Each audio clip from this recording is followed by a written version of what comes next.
Ey xotin, mush qiz ayollar bek baxtlikin ha mush dunyodagi. O'ylab baqa, men sen burmosh to'liq verdim. Tayyor uy, tayyor meningini yeysa, tayyor meningini ichsa, tayyor meningini kiysa. Hech qilmaysa, tamoq aytaman-ku sizning xizmatingiz qildim-ku deyishim mumkin. Lekin o'zingni uyda o'g'in bo'lsam qilating shu ishni. Mana qiz olmoqim bek tez ishkinjima. To'g'ri, men haqiqatan bek baxtlik. Shu? Lekin shuni bilamsiz, men sizlarning oilaga yotliq bo'lib chiqqan kelin. Kelin degan har qancha yaxshi bo'lib kelsimi, har qancha tirisimi, u baribir yot.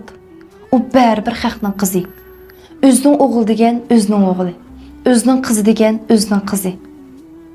Mushu hamma odam deydi-ku, hamma qiynab pul deydi-ku, men kelinni cho'qqim o'zimning qizdek ko'raman, o'zimning qizdimi char ko'raman deb. Haqiqatan biz qizlarmi to'ydan burun shu gap ishonamiz. Lekin men mushu gapga qarab chigandan boshlab singlingiz bilan o'xshash muomalaga erishmoqdimmi? Singlingiz yotsa, singlingiz uxlasa, singlingiz o'ynasa, singlingiz pul xarjlab kiyim olib kiysa, sizning singlingiz rohat surayotgan bo'ladi. Men birdan ma uyda bekor o'tirib qolsam, men g'urun. Agar men teshig'i chiqib kiyim-kechak olib qolsam, men pul buzdigan buzg'unchi.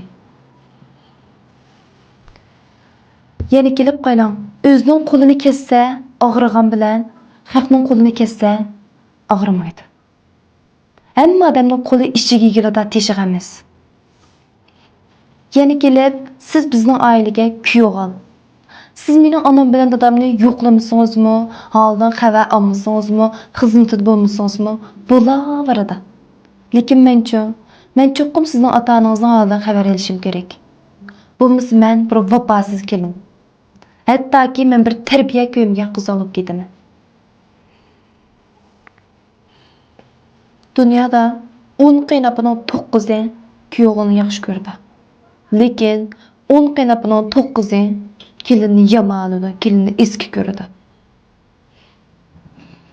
Men sizga yotib qolgan vaqtda mening ota-onam hargizmi meni sizning oilangiz kelib, o'g'ilchilikdan so'ng qiynansi qiynapsizning so'voq gapini olsin, tani gapini olsin, yoki bo'lmasa erning qarzini to'lish bersin deb o'ylamagan. Meni baxtli bo'lamdiki deb sizga bergan.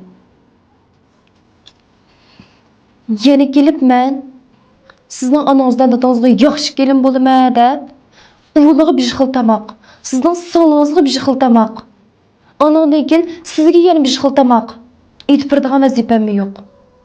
Hatto siz 20 kecha soat ish kuchli kelsangizmi, qo'pa tamoq edi. Mening unday vazifam yo'q. Chunki men oilada cho'ngilmagan. Men bu oila kelin xolos, sizga yotib qolib chidim. Lekin mening sizga yaxshi xotin bo'ladigan, qiynapam bilan qiyntamga yaxshi kelin bo'ladigan vazifam yo'q. Chunki meni qiynapam bilan qiyntam beqib cho'ng qilmagan. Shunlashqa men bundan keyin kim menga yaxshi muomala qilsa, men shunga yaxshi muomala qilaman. Qiynab bilan kelinning munosabatida oldi bilan qiynab bo'g'ichi kelinga yaxshi muomala qilsa, uningdan keyin yaxshi bir kelinga erisha oladi. Agar sizlar meni o'z odaminglarda ko'ramisanglar, buningdan keyin men cho'qim orliq saqlayman.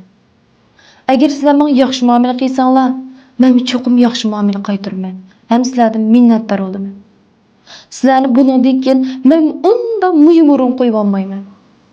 Bo'lmasa, men sizlarni o'z oilik ishlarimda ko'rib elib, sizlarning qilgan muomalanglar, sizlarning qilgan gap so'zinglar mening ichim ko'tab ketib, kechi yig'laydi ekanman, azoblanadi ekanman. Mening bunday azobni endi tatqim yo'q. Shunga yaxshi muomala qilsang, yaxshi muomala qilaman. Bo'lmasa, o'zimni so'raydigan bir yot odamga aylanib, adab bilan salom qilaman.